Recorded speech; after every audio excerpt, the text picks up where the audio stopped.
Accompagner, aider les familles endeuillées ou d'enfants hospitalisés au quotidien, c'est la mission que s'est fixée une toute jeune association lormoise. Son nom, Innocence. Alors, pour faire le point sur cette récente structure basée à Lorme, je reçois ce soir sur ce plateau son président, Éric Forissier. Bonsoir. Bonsoir. Alors, on l'a dit, vous êtes avant tout là pour aider les familles, soit en deuil, soit qui doivent prendre en charge des enfants handicapés.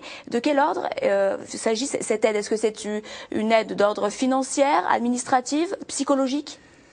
Ce qu'on vit, c'est quelque chose de global. L'essentiel, c'est que les familles soient dégagées de tout ce qui peut être contingence matérielle pour se consacrer à la présence auprès de, enfin, d'être restés auprès de leurs enfants. Voilà. Tout le reste paraît dérisoire quand vous avez un enfant à l'hôpital. Ça met en relief ce qui est essentiel de ce qui est futile. Et la moindre seconde passée auprès de l'enfant n'a pas de prix. Donc nous, partout où on peut intervenir, que ce soit sur le plan financier quelquefois, parce qu'un enfant malade, vous avez les revenus qui baissent quand vous êtes en congé de présence parentale, mais en parallèle, vous avez les dépenses qui augmentent. Donc nous, c'est modestement d'essayer d'intervenir un petit peu à ce niveau-là. C'est-à-dire que vous les aidez à avoir des aides financières, ou c'est vous de votre côté qui avez des apports et qui permettent aux familles comme ça de pouvoir acheter voilà, certains disons produits? Qu'au niveau alimentaire, on est en train de négocier avec certains fabricants.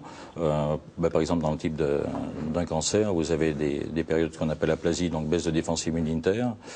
Et vous ne pouvez plus acheter en grosse quantité. C'est-à-dire qu'un sirop d'1 litre, il ne faut plus l'acheter, il faut des dosettes à l'unité. Et le budget est à peu près multiplié par 4, je crois. Oui, puis j'imagine que dans ce genre de situation, les familles sont un peu perdues. Est-ce que vous les aidez également peut-être à rencontrer les bons intervenants, comme les psychologues, les psychiatres, Non, les ça médecins? je crois que c'est vraiment mis en place. Nous, on va essayer d'intervenir vraiment comme on relève, par exemple avec les administrations, parce que c'est vrai qu'on n'a pas la tête à remplir des papiers à ce moment-là. Et quand vous allez voir le médecin conseil qui est bien gentil, mais qui fait son boulot, et qui vous dit que vous avez mal rempli le formulaire, c'est pas le bon moment, quoi. Je veux dire, vous avez la tête à autre chose. Donc voilà, nous c'est essayer d'intervenir, surtout pour mettre en valeur toute l'importance des rapports humains. Le gros cheval de bataille, c'est aller contre l'idée de rentabilité. C'est ça, parce que finalement, pour vous, ce qui est important, c'est ce rapport humain. Et lorsque l'on lit des informations sur votre association, il y a cette idée de toujours s'opposer à l'idée de rentabilité. C'est quelque chose qui, pour vous, est inacceptable. Et vous le ressentez dans ce milieu-là? Ah oui, disons que nous, on est bien conscients, parce qu'on n'est pas utopiste. Hein. Les choses ont un coût, mais la vie n'a pas de prix. Donc il y a des choses qui ont une valeur, il y a des choses qui ont un prix. La vie d'un enfant, on ne peut pas spéculer sur la santé. Et est-ce que c'est en réaction justement à cette idée de rentabilité qui était très, très présente, très marquée, que vous avez décidé de créer cette association? Ou alors peut-être que vous-même, vous avez été confronté peut-être à un deuil ou à un enfant hospitalisé et vous vous êtes rendu compte qu'il y avait un vide à ce niveau-là, que c'était important de créer cette association? À plusieurs niveaux. C'est vrai que personnellement, oui, j'ai été confronté à la maladie et au décès de mon fils. Donc ça, c'est pas l'anecdote que je cite peu, parce que c'est pas l'essentiel. Mais on se rend compte que même dans le deuil, on est dans une société où on ne vous laisse pas faire le travail de deuil. C'est-à-dire que vous avez, par exemple, un certain nombre de jours de carence autorisés dans une entreprise, et après, il faudrait reprendre une vie comme avant. C'est plus jamais une vie comme avant. C'est plus possible. Donc concrètement, c'est cette prise en charge de ces familles qui sont confrontées à ce type de souffrance. Là. Il n'y en a pas, quoi. Ou alors elle est mal exploitée, mal développée. Peut-être mal apportée. Nous, on a le soin inverse, c'est-à-dire d'aller au-devant. Parce que là, on peut trouver des renseignements, on peut trouver de l'aide, mais il faut faire la démarche d'aller la chercher. Et quand on perd un enfant, on n'a pas la tête à grand-chose. Je veux dire, déjà, chaque seconde, ça paraît très, très douloureux à vivre. Et donc là, vous êtes là effectivement pour les accompagner. Nous, voilà, modestement, pardon, c'est quelque chose qu'on a mis en place que j'ai pas trouvé quand moi j'ai été confronté à cette situation-là. C'est par le biais de notre site, c'est mettre un chat. Donc, exactement, voilà, je voulais y venir puisque vous avez quand même une association assez récente, hein, tout juste 10 mois, oui. Mais vous avez déjà prévu pas mal d'actions et notamment la création de ce chat sur votre site internet. En quoi va-t-il consister?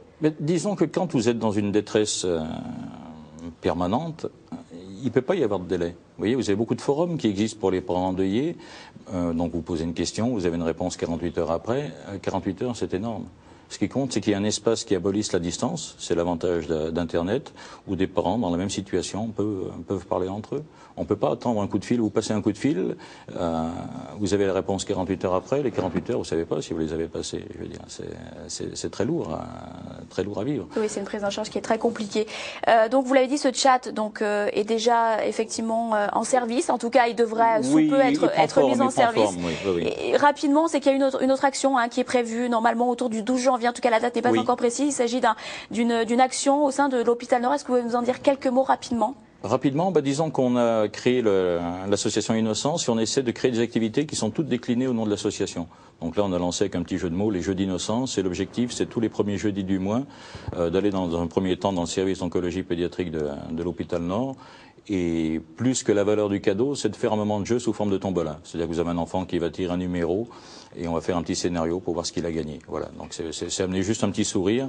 Et l'idée de l'association, c'est pas de tirer des larmes pour que les gens nous aident, c'est de faire naître des sourires.